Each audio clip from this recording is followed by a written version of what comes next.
আজকে যমুনার সামনে মোটামুটি রণক্ষেত্র।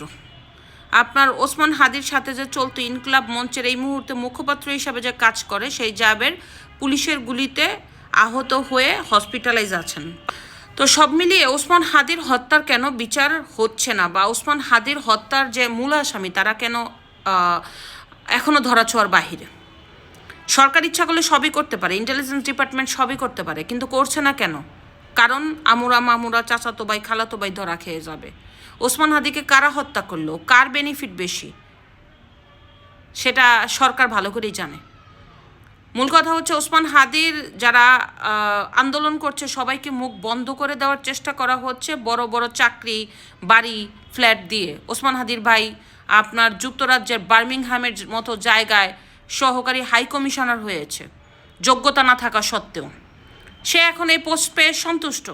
ওসমান হাদির পরিবার ফ্ল্যাট পেয়েছে, নগদ অর্থ পেয়েছে, কিন্তু ওসমান হাদির হত্যার বিচার না করে তাদেরকে ফ্ল্যাট, অর্থ, চাকরি দেওয়াতে ব্যস্ত সরকার। এর অন্যতম কারণ হচ্ছে সরকার নিজেই চায় বিষয়টা ধামাচাপা হয়ে যাক। কারণ যদি ওসমান হাদির মূল হত্যাকারী সামনে আসে, এরাই ধরা খাবে।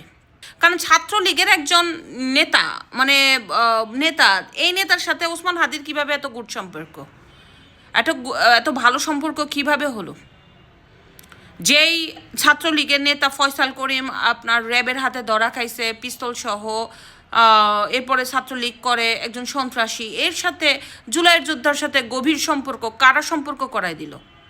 আসলে কি কেউ সম্পর্ক করায় দিল, নাকি এই ফয়সাল করিমেই কোনো জামাতের যারা গুপ্ত সন্ত্রাস আওয়ামী লীগের ভিতরে ছিল এই ধরনের কোনো কিছু? এটা আসলে তথ্য বের করা উচিত। কেন এখন পর্যন্ত সরকার ওসমান হাদির যারা হত্যা করেছে ওসমান হাদিকে এটা বের করতে পারছে না?